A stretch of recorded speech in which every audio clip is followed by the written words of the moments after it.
doctor and you didn't see well the first few lines, or sorry, the bottom few lines, right? The doctor didn't tell you, well, why don't you try and make your eyes stronger and see if you get better, right? If you went to a doctor and say, okay, now I'm limping a little bit, I have weak muscles, he would tell you, go do some physiotherapy, go swim in the water, go take a walk. When it comes into your eyes, here are the glasses. It's as similar as giving you crutches immediately as a first solution. So the way that optometry looks at eyes is as if you have absolutely no choice but to see poorly, and if you see poorly, and they say it's genetic, but they have no proof of the fact that it's genetic, they prescribe glasses. And there was an experiment that have shown that chickens who were given minus prescription, within a week the eyeballs became long as the nearsighted eye. And I would like to make the case that actually glasses make your eyes worse. The focal point in front of your eyes is become very specific. So the external eye muscles don't move as much. You move your head more. You have a frozen gaze. And I would say that contacts don't have that problem because they move with their eyes, but they don't let the eyes breathe. And they also, the body needs to reject any foreign object. And when you try to adapt to the contact lenses, you do it by suppressing the immune system of the eye. And that's why every little bit of dirt would cause you an infection. The immune system of the eye is not as good. LASIK is the worst, because when they do LASIK, they make glasses out of your cornea. From all those three, I prefer. What? How many know what LASIK is? I want to just check in case. When I did yoga for your eyes, I really wanted people to stop doing LASIK. Now, it was a pretty successful DVD. There was a time when it was in the top 0.5% seller in the Amazon.com. It lasted for 2-3 months that way. And for Sounds True that made this, it was one of the best sellers. And at its best, it sold 1,000 a month. They do 3,000 LASIK a day in this country alone, you know. So obviously I wasn't able to stop in any way anything. Except I want to tell you that I would prefer that people did not do LASIK surgery in that. Because I call it complete butchery. I think that it's not a necessary surgery, and that surgery, while being effective, is making glasses out of your cornea, which makes the cornea weaker. You do surgery when you need one. You don't do surgery for any convenience, in my opinion. That's, well, I guess by saying that, I eliminated most plastic surgeries. But I'm for plastic surgeries if you got burned or so you have an amazing deformity or something. But otherwise, you know, I know of a plastic surgeon who took my sessions and said, I think I should cut your nose a little bit. I said, I'll stay with the nose that I have. Anyway, so the point is, I think that surgeries have to be done when they are really necessary and not for any other reason. And I oppose LASIK completely. After 9 years, that correction doesn't work anymore. You need to do another LASIK and cut the cornea even more and make glasses out of it. And that's why what I like to say to you is that the human potential is huge. The reason why I know Erik is that in the 70s and in the 80s, we were all hippies thinking about the human potential. You know, and the point is, time has passed to some extent, and we need to bring back the idea that your potential is huge, and that actually a lot can be done. So now let's return to my case. And by the way, I just want you to be aware of the fact that your teacher is one of the most famous practitioners in the world in biofeedback. Okay? So you really registered in a very good class. Just, you know, you don't have simply a teacher out there. He's a really master of his field, so it's worth your while both to respect him and to respect the knowledge he gives you. I'm just telling it to you sincerely, okay? You hear about him everywhere. basically. So what's important for me to tell you, what's my thinking is, see, I was born with cataracts. Do you know what cataracts is?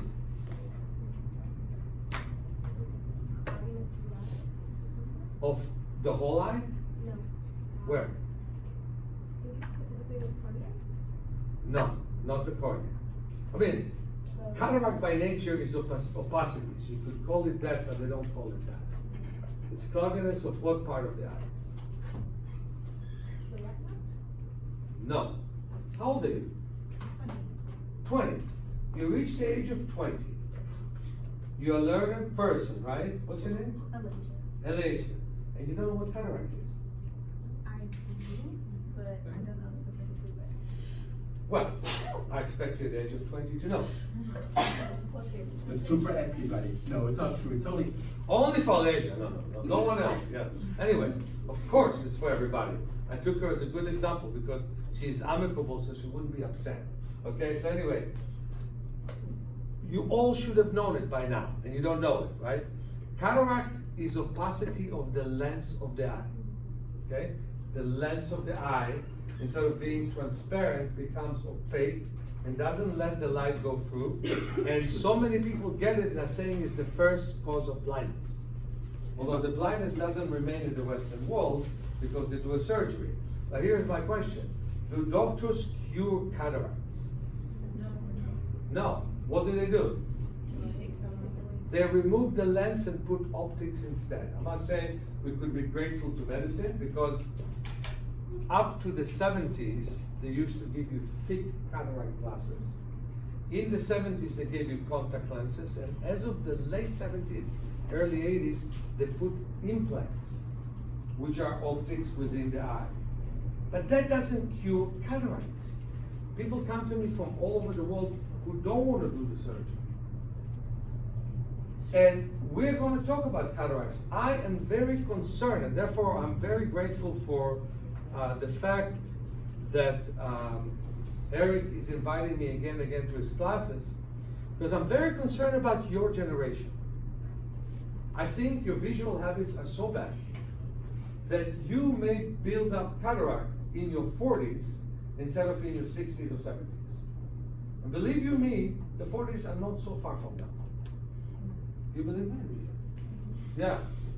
So the point is, your kids will develop cataract in your age. And all of that has to do with how you use the eyes. I'll repeat it. If you go to the desert and meet Bedouins, if you go to the jungles and meet bush people, their vision is so superior to your vision. But it started the same, as Erik said. When you are 2.5, you see just as well if you're in Hong Kong, Sao Paulo, or if you're in the Amazon.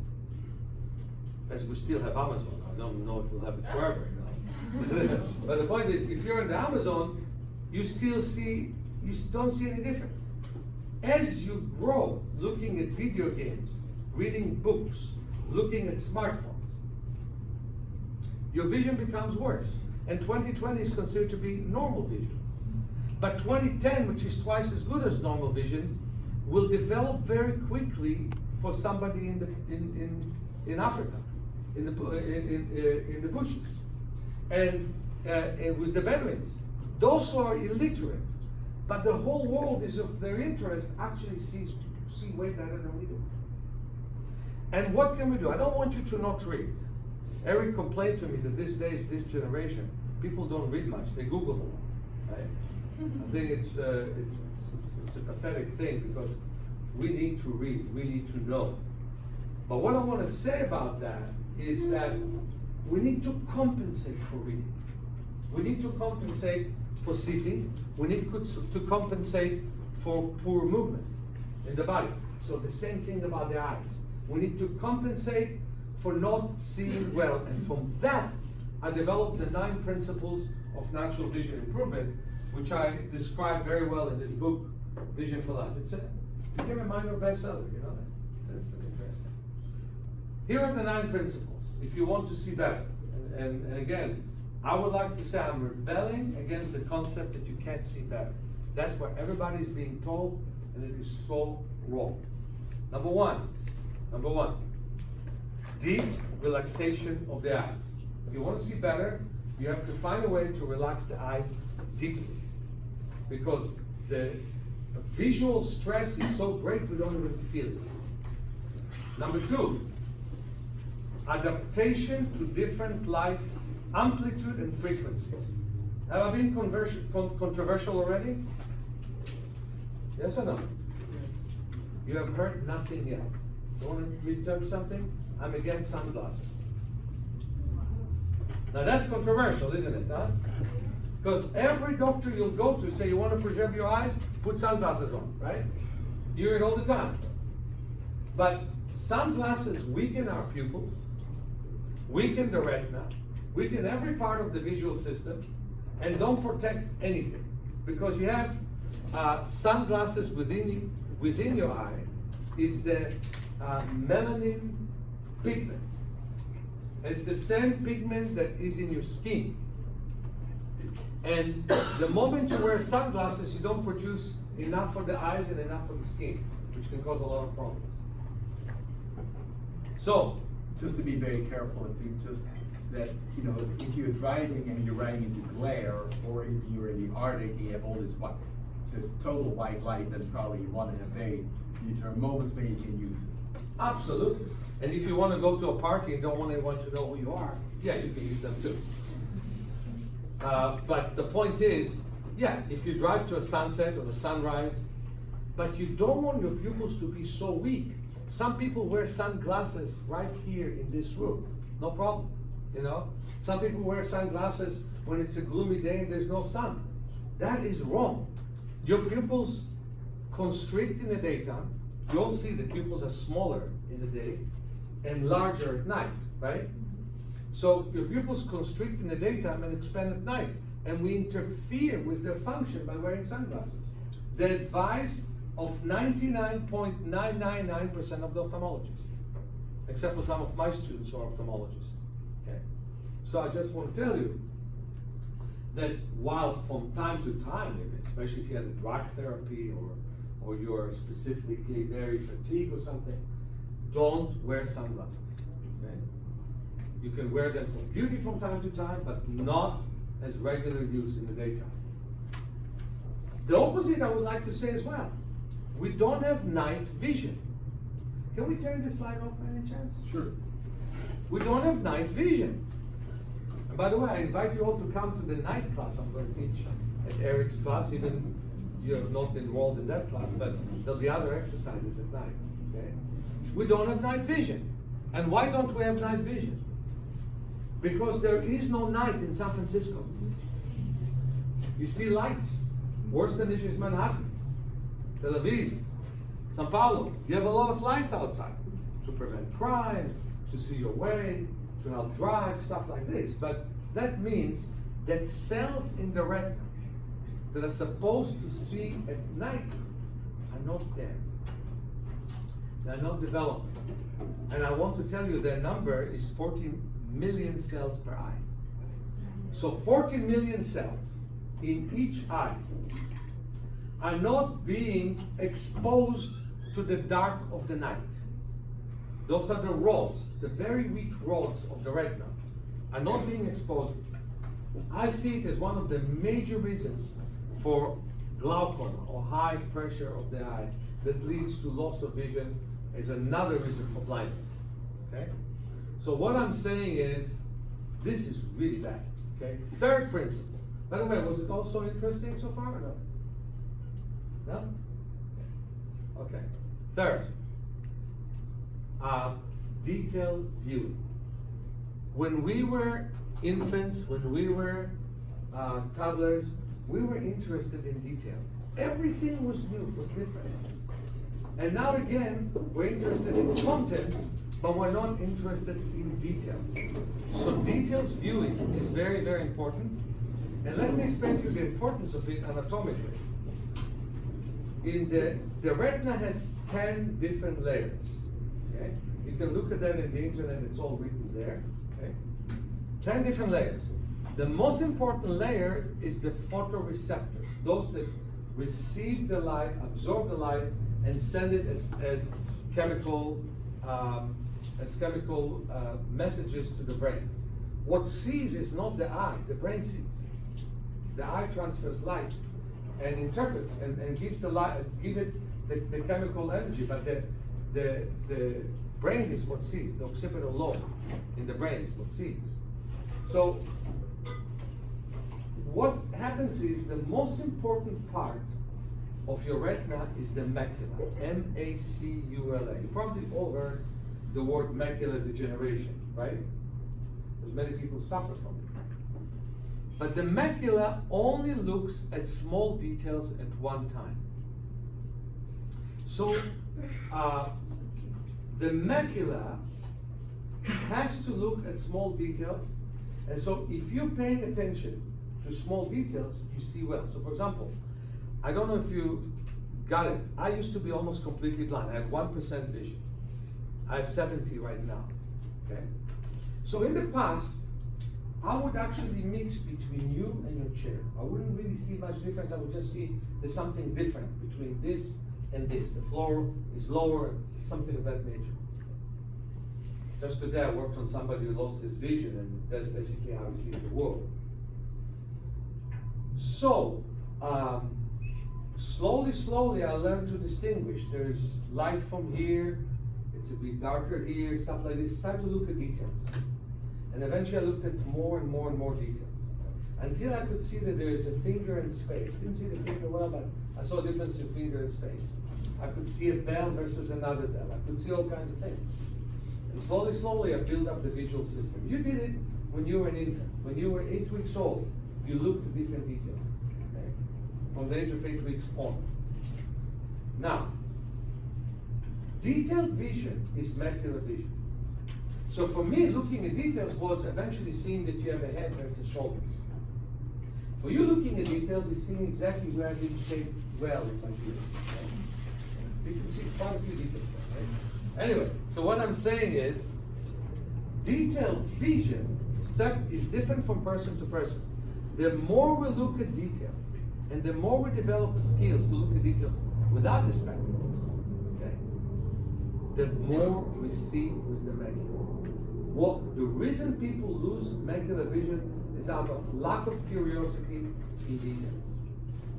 And the more we are curious, and in this life we're not. You go to a supermarket, what do you care about all the rest of the cans? You just want to get the corn or the tomato can that you want.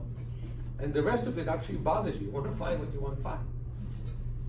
But that's not the life of people in the jungle. Every detail is something that they're interested in. Our life is too interesting. In the past, people used to sit down, talk to each other, lose interest in their talk, and look at birds. Right now, you can never lose your interest in your talk. Everybody's talking about something important. So that's the point, looking at details. So again, principle number 1 is deep relaxation. Principle number 2 is adaptation to various light frequencies and amplitude. Number 3, detailed vision. Number 4, distance vision. The reason why so many people have cataracts, now I was born with it, that's all different. But the reason why so many people have cataracts is because people don't look enough at the distance. You owe it to yourself, at least 20 minutes a day, in intervals of 4 and 6 minutes, to look at the distance and wave your hands to the side to build up your peripheral vision. Okay? So, distance vision is very important for all of us, because the muscles of the lens, called the ciliary muscles, constrict when we look from here and expand when we look from far. Again, constrict when we look from here, expand when we look from far. When they expand, they stretch, they relax. The ancient person used to look at the distance a lot. The modern person looks at the smartphone, notebook, books, and doesn't look so much at the distance. We must compensate for that.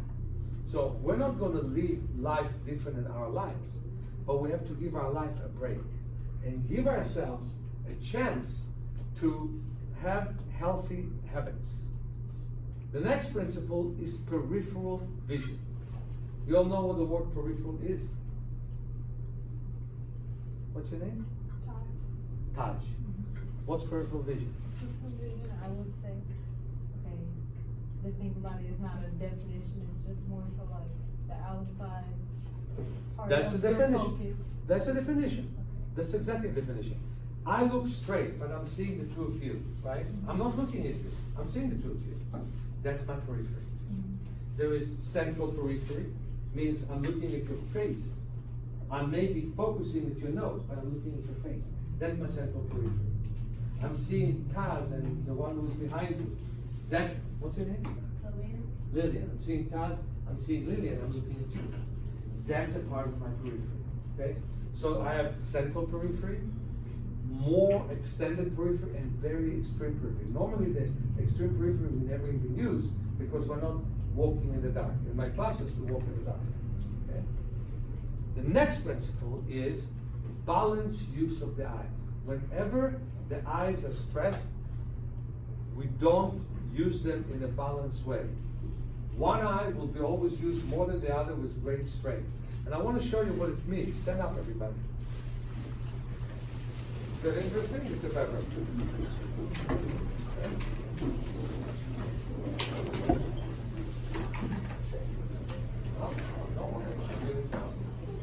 Stand on one leg.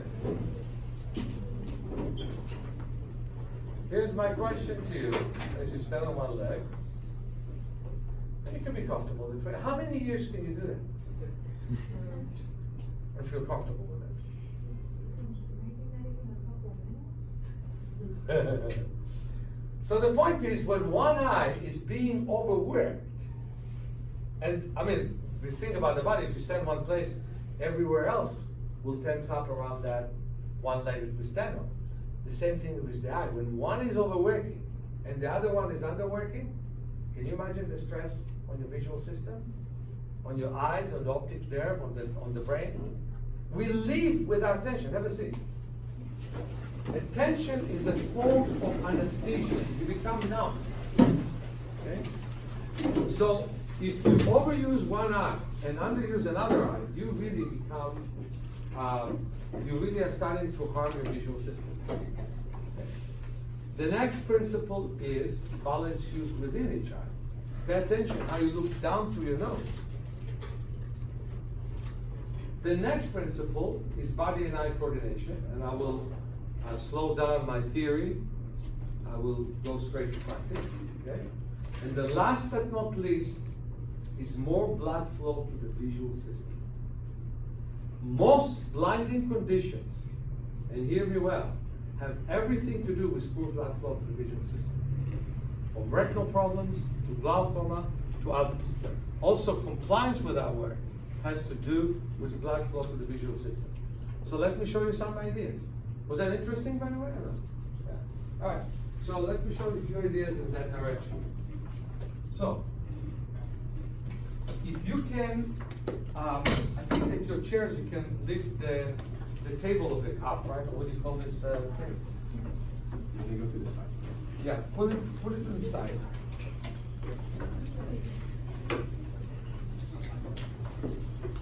Remember that you were given 2 black pages, right? Yeah, a small one and a big one. Ron, do you still have some of them? Yeah, I still have some. Long and short. Who needs the long and short ones? Ron, can you help for a second? Yeah. Just put your hand up and Ron Make will sure come you to have the you. long and the short piece of paper.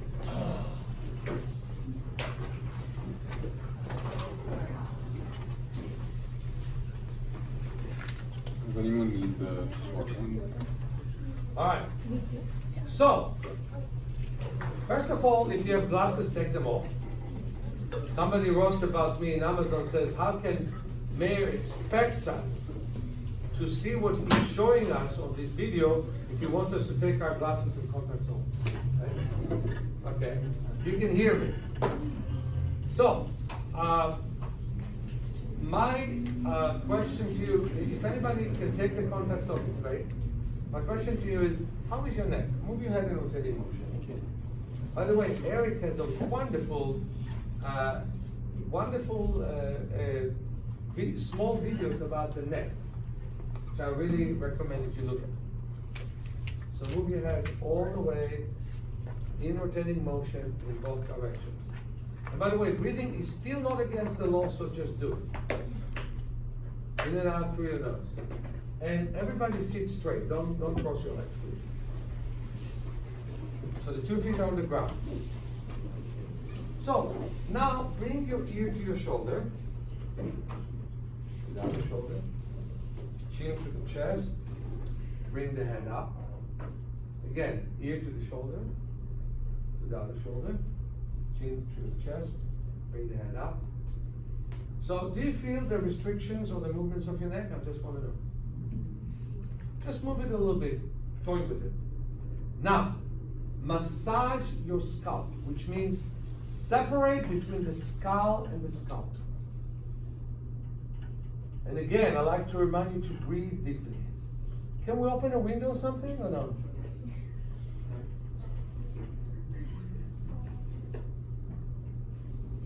Can you separate between the skull and the scalp?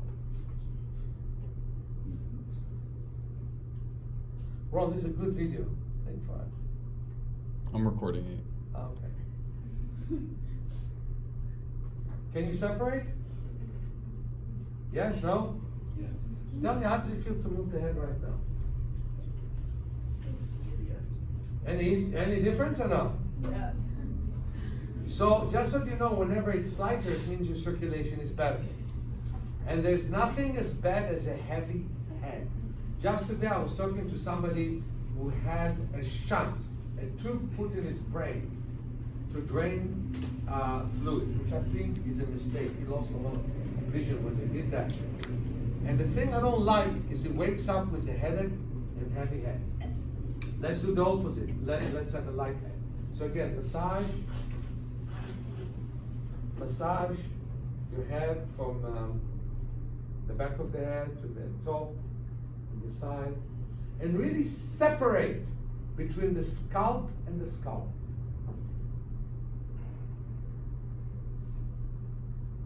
And now move your head in rotating motion. Feels good? Okay. So far, it's easy to understand. You relax the skull, it's easier for the neck, right?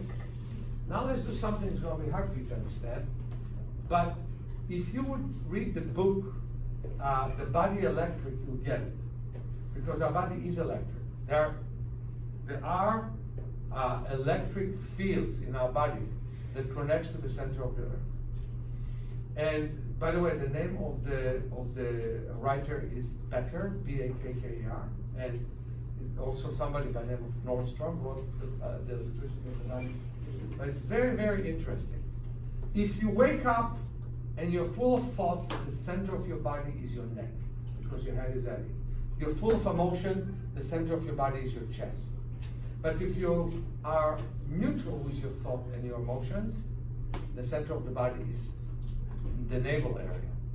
And it's amazing how your mental state and your physical state go together. So now, let's focus on that. Tap on your belly. Drop your elbows. Alicia, right? Alicia. You're lifting your shoulders up. There's no reason for that. Alicia, that's the troublesome front. You learn very quickly when you have. No, but also, what's your name? Lillian. You also lift your shoulders. Drop them. There's no reason to lift the shoulders. So all of you drop, and I'm picking on two of you as sample to many others. Okay. So drop your shoulders and tap right here. Quick, tap. Lift yourself up in the stomach. What you do? Unless you had a very heavy weight. Yeah. And say center. Center. I didn't hear you. Center. What's wrong with my hearing? Center. All of you. Center. All of you, immediately. Center. Center. Now tell me, how does it feel to hold your head? Makes a difference or no? How many got a significant increase in looseness in their neck? Isn't it interesting? So what we did is, We took away the emotions or the worries from our upper body, and we focus now on the center of the body. It's a mental work. Now let's do mental physical. If you read in my book, Awakening Your Body of Self-Healing, Awakening Your Body for Self-Healing, basically that book talks about muscle isolation. We have more than 640 muscles. Most of us use between 50 and 75 of them. We're not aware of most of the use that we could have. We don't climb trees anymore. We don't walk bare feet anymore. We don't walk up caves. We live in very standard, and you know, if you walk in the street with your arms up, everybody will know you're my students, you know. Now you don't have to tell anyone that you studied with me. You can keep it a secret. What I'm saying is, when do you lift arms up like this? When you have something to pull up from a shelf. But so much of the movement that exists for us is cancelled with our life. Completely. So what we need to learn is to isolate muscle groups, learn about muscles we never knew existed for us, use them, and relax from the muscles we always use. The big mistake in gymnasiums, they overuse the muscles that are already being used. And what's the result? You get people who are very strong in their 30s, 40s. You can't even shake their hands or hug them in the 60s or 70s. They're so weak and injured. Okay? And look at what teacher you have right now. He's in his 70s. He doesn't look in his 70s, right? So the point is, If they don't, they have bad vision. What is it? I said, if I don't look at them, they have bad vision. Yeah. All right. Yeah. All right. So let's right now work on isolation. So get top of the center. Stay center. All right. Drop your elbows. Drop your shoulders. Center. Center. And then center thigh. Center thigh. Center thigh. Center thigh. Center thigh. Come on, quickly, quickly.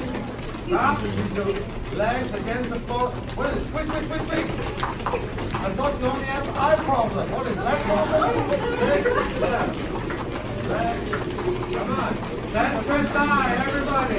Center thigh. Center thigh. I don't hear you. Center thigh. Step. Come on, I haven't seen a class this sluggish in my life. Let me see. Okay, let's do it again. Center thigh. Center thigh. Quick. Center thigh. Center thigh. Center thigh. Set. By the way, a few days ago I bathed in the ocean. Anybody do the same thing? Let me see. How does it feel to move the hand over the emotion? How many notice? How many notice an increase in looseness?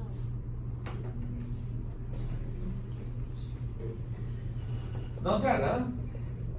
Okay. So what we did now, we loosen up the neck. We can loosen up the neck in a normal way, like put the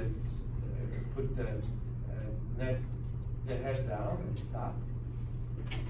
So what you do is that your ear goes to the shoulder and you tap all the way from the ear to the opposite shoulder. You do the same thing on the other side. You do here. By the way, prepare yourself for lectures this way. Have a loose head, have a light head. Don't come to the lectures tense. Doesn't matter what the teacher's trick is. You could have a difficult teacher, don't worry about it. Leave the difficulty with him. You may have a problem with him, be neutral about it. Just work on yourself to feel good. That make sense to you? And that's what's going to happen to you in life. You know, life isn't, you know, that Mark Twain said, I've encountered many problems, most of them never happened. So you could decide that things are hard and make them harder. You can decide that number one is you and things are not hard so much. Does that make sense to you? Okay, good. So, I want us to loosen up the neck a bit more. This time with some massage, if you allow me. Can I massage your back a little bit? Okay, stand up. Now it's going to hurt a little bit. Is that okay with you? Okay. So here's what I'm doing to, again, your name? Paz. Drop your arms. Walk forwards, and I will pull you backwards. Okay. Walk forwards, and I'll pull you backwards. Walk forwards and absolutely backwards. Okay, do it to each other right now. Okay, what he means is, you grab the skin, hold the skin, so you're almost pulling the skin backwards as the person goes forward. Let me get the biological part is that there's a whole new organ which has been discovered over the last few years, the fascia, and really the fascia is it's usually not seen, but it's really a major organ in the body which has been discovered 5 years ago, the last 5 years. And usually they look at a corpse because the circulation is no longer circulation. It's all flat and there's nothing there almost. But in a living organism, the fascia has fluid flow going through it. So when he's doing this, he's reactivating the fascia which for so many of us has almost no more circulation. Would that be a fair way of saying? Exactly. And there is the skin is too tight to the muscles, and there isn't enough space. And that affects your neck, by the way. So go ahead. Okay, let me just do one. If it doesn't, you have to do another rule just pragmatically. We're so used to just doing, when you have a group of people who come for training, then you say everybody does it. If it doesn't feel comfortable, obviously don't do it. Or if the person you're working with doesn't, you don't like the person doing it with you, just don't do it. Is that clear to all of you? I want to be very clear. Now all of you do. Find a partner And try to find 3 or 4 places in the back. They go like this. 3 or 4 places in the back, not one place. Let me abuse you a little bit.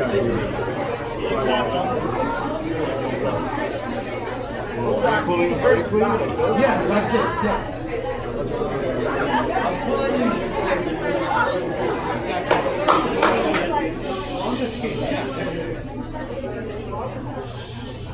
For those who are doing it, when you're pulling on the flesh back, pulling the person back while the other person. You have to grab the flesh first. You cannot just, pull if you don't grab. Second, the person who's also being pinched in their back almost, rather than being held. Remember, some of you go like this. Grab me. No, the knee is to relax There you your go. shoulders. You can, don't worry about Now we're it, talking. it's okay. Now It's we're fine, talking. it's fine. Take your head. Ah.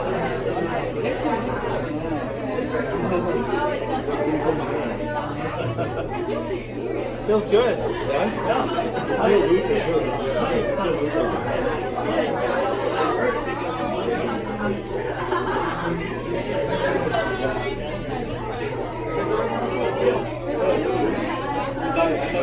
Okay. Have you exchanged already? Have a seat.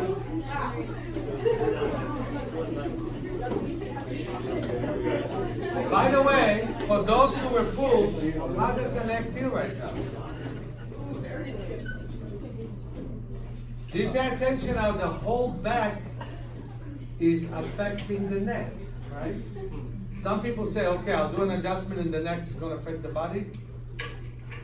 Let's talk opposite. Work on the back, it affects the neck. And why do I want to affect the neck? I want you to see better. So I want more blood to flow to your head. Okay, Ron, give everybody large and small print, please. You have it in the paper here? Yeah, it's right. Okay, good. So let's do it as quickly as we can. Yeah, I'll take this one. So, well, I want you to do line by line. You need as long a help as you can have. You have to do it fast. So as you sit, just move your head in rotating motion. You can put the chair back where it was. Like put the whole.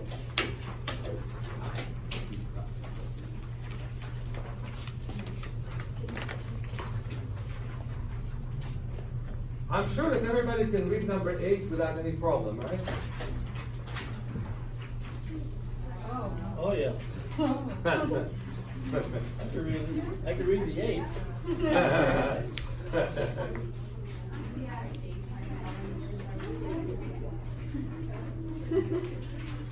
Can you read it loud to everybody?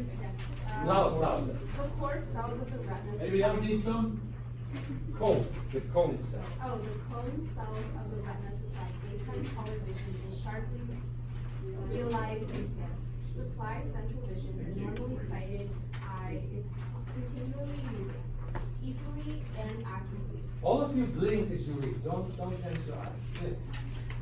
from one small clear detail to another. Behavior called shifting. Perfect. So you can see that it's readable, right? But it's better than 2020. 2020 is number 7. Okay? 3 and 4 is what's in books. 5 is what they don't want you to see. 6 is when the companies are trying to cheat you. 7 is 2020. Okay? So, now don't compete with anyone. Look yourself at what can you see from a distance of a foot which isn't too hard for you. So if it's this size of the page, fine. If it's this side of the page, fine. Look at it. Okay? Now all of you stand up. Put your finger in front of you and move from side to side, lifting the opposite heel up.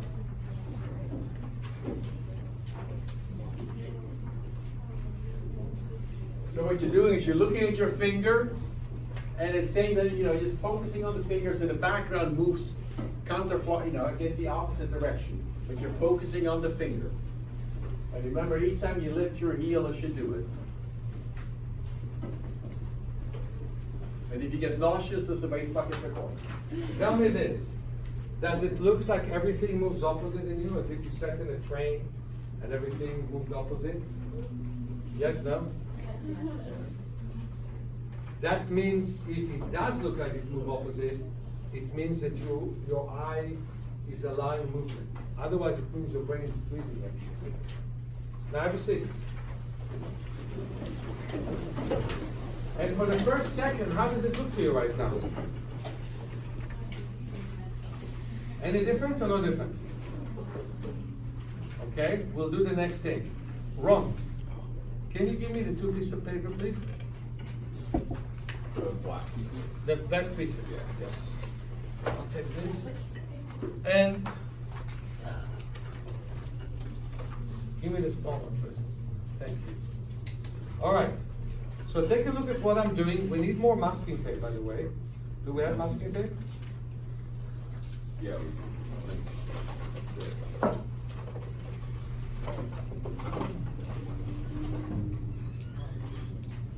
Can you help me peel this? Okay, great. So here it is. So I'm taking this tape, okay, and what I'm doing is, I want you to make a test for yourself. Look at letters which are hard for you to read, from 1 foot or so, and close one eye and then the other, and see which eye sees it better. Then cover, on the bridge of the nose, cover the eye that sees it better. So we work with the weaker eye. Oh, okay. If some people can help Ron and Erik to give you the masking tape, it's great. This is very hard, isn't it? It's not a good one. I got way more. So again, I'm covering my strong eye. You see what I'm saying? From near. Sometimes one eye is strong from near and the other eye is strong from far. Sometimes it's both. Yoga. Now, I'm not really covering it, I'm putting it on the bridge of my nose. So I have a lot of periphery, right? Okay? Now, wave your hand to the side of the strong eye and read with the weaker eyes. Can you do that? Yes, no? Now, put the page upside down and wave your hand to the side of the eye, of the strong eye, and read with the weaker eye.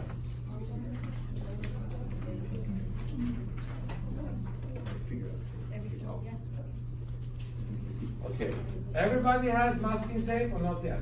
Who needs masking tape? Wave, wave, wave. Now, close your eyes and say the ink is black, the page is white. I didn't hear you. The ink is black, the page is white. Okay, good. Open your eyes and wave again. Now put it right side up.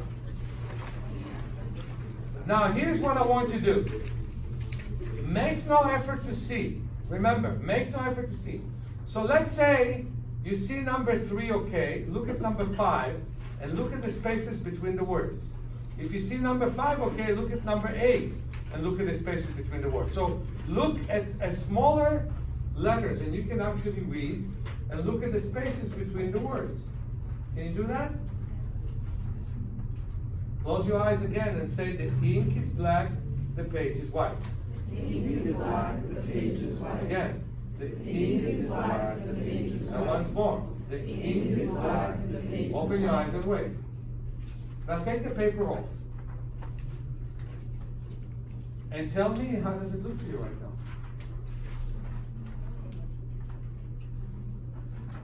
Any difference or no difference? How many notice slightly more focus? Or it's clearer? About a third. Okay, so we will do a very short version of an exercise that I love to do a lot. It's called palming. You know what? We won't do it now. We'll do it when we come back. Let's take the big piece of paper. Do you remember the big piece of paper everybody has? And I need one. Ron, where is it? It's right over here. Okay. So I'll take a big piece of paper. Do you have, anybody has a masking tape here? Yeah, I got it. No. You keep this one. We'll leave it outside too. Okay? I need bigger piece. There you go. So, I will put this here. Can you hold it on my nose for a second? Sure. Okay. And we'll have another one. That's slightly smaller than this one. So you want big pieces, huh? Does it look good? I want the rest of you to look just like me. So we need tape, we need tape. Ron, do we have extra tape? The tape's already over. People already have it. Everyone, take your tennis ball. You can transfer them, right? Everyone, take your Yeah, tennis do you ball. want So here's what I need you to do. Put this on. You're gonna look just like he does. Take a tennis ball. Take the small piece of paper in your pocket. Take the large and small print, and we'll all go outside.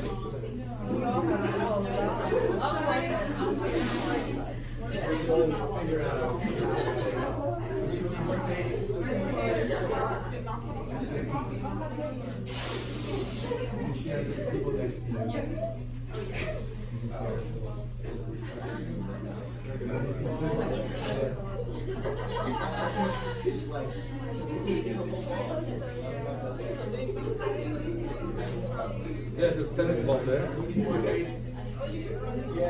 Coming down.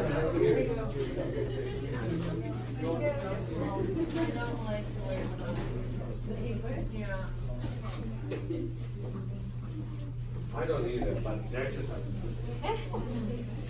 Okay, so all of you stand up, take the large and small print with you. Ron, can you carry some extra of everything, like the large and small print? I'm sure that some people will be there. Okay, I'll take one. Take this paper with you. Take the small paper with you. Can you stay here? Take this large piece of paper. Okay. And if you want, you can leave your stuff here. Heather will stay to watch at least, if you're worried about your stuff taken with you. Okay. We're going outside in a moment. Take the ball, throw and catch from the other side. Okay, so put the paper in your pocket, or anywhere you can put it, because we're going to take it out. And take the ball, throw and catch.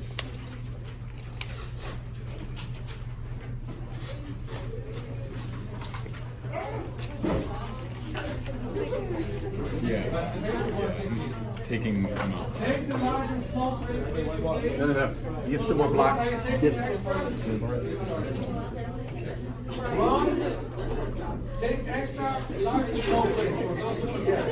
Take the large and small print. Let's walk in the corridor and let's walk outside. I'm working. I'm just working with I wasn't. Yeah, I remember you. library uniform for the whole. Oh, okay. But you're interning for him as well? Yeah, I work with him. Oh, sorry.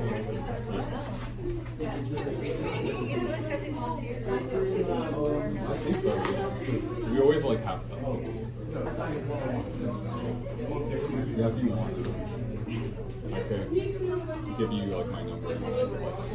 Dude, I'm down. Yeah. Okay. I've been wanting to volunteer for this anyway. I think, but. Yeah, yeah. Do I need